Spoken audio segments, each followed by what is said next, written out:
आजादी के महज 28 साल बाद ही देश को तत्कालीन प्रधानमंत्री इंदिरा गांधी के फैसले के कारण आपातकाल के दंश से गुजरना पड़ा, जिसे देश का काला अध्याय भी कहा जाता है। 25-26 जून की रात को आपातकाल के आदेश पर राष्ट्रपति फखरुद्दीन अली अहमद के दस्तखत के साथ देश में आपातकाल लागू हो गया। अगली सुबह समूचे देश ने रेडियो पर इंदिरा गांधी की आवाज में संदेश सुना कि भाइयों और बहनों, राष्ट्रपति जी ने आपातकाल की घोषणा की है, लेकिन इससे सामान्य लोगों को डरने की जरूरत नहीं है। दिल्ली के रामलीला मैदान में हुई 25 जून की रैली की खबर पूरे देश में न फैल सके, इसके लिए दिल्ली के बहादुर शाह जफर मार्ग पर स्थित अखबारों के दफ्तरों की बिजली रात में ही काट दी गई।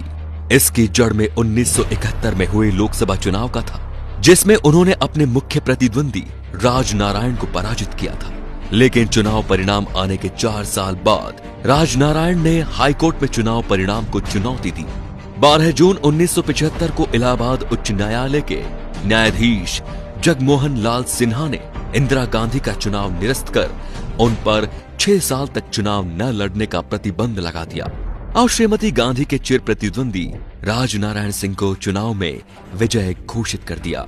राजनारायण सिंह की दलील थी कि इंदिरा गांधी ने चुनाव में सरकारी मशीनरी का दुरुपयोग किया, तय सीमा से अधिक पैसा खर्च किया और मतदाताओं को प्रभावित करने के लिए गलत तरीकों का इस्तेमाल किया।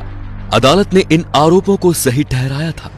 इसके बावजूद श्रीमती गांधी ने इस्तीफा देने से इनकार कर दिया। इंदिरा गांधी ने अदालत के इस निर्णय को मानने से इनकार करते हुए सर्वोच्च न्यायालय में अपील करने की घोषणा की और 26 जून को आपातकाल लागू करने की घोषणा कर दी।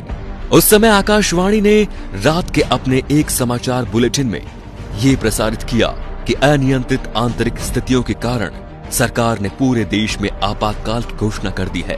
इस दौरान जनता के सभी मौलिक अधिकारों को स्थगित कर दिया गया है। सरकार विरोधी भाषणों और किसी भी प्रकार के प्रदर्शन पर पूर्ण प्रतिबंध लगा दिया गया है। इसका आधार वो प्रावधान था जो धारा 352 के तहत सरकार को असीमित अधिकार देती है। इंदिरा जब तक चाहे सत्ता में रह सकती थी। लोकसभा विधानसभा के लिए चुनाव की जरूरत नहीं थी। मीडिया और अखबार आजाद नहीं थे। सरकार कैसा भी कानून पास करा सकती थी। मीसा और DIR के तहत देश में 1 लाख से ज्यादा लोगों को जेलों में ठूंस दिया गया। आपातकाल के खिलाफ आंदोलन के नायक जयप्रकाश नारायण की किडनी कैद के दौरान खराब हो गई थी।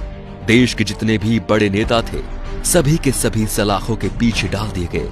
संजय गांधी ने VC शुक्ला को नया सूचना प्रसारण मंत्री बनवाया, जिन्होंने मीडिया पर सरकार की इजाजत के बिना कुछ भी लिखने बोलने पर पाबंदी लगा दी।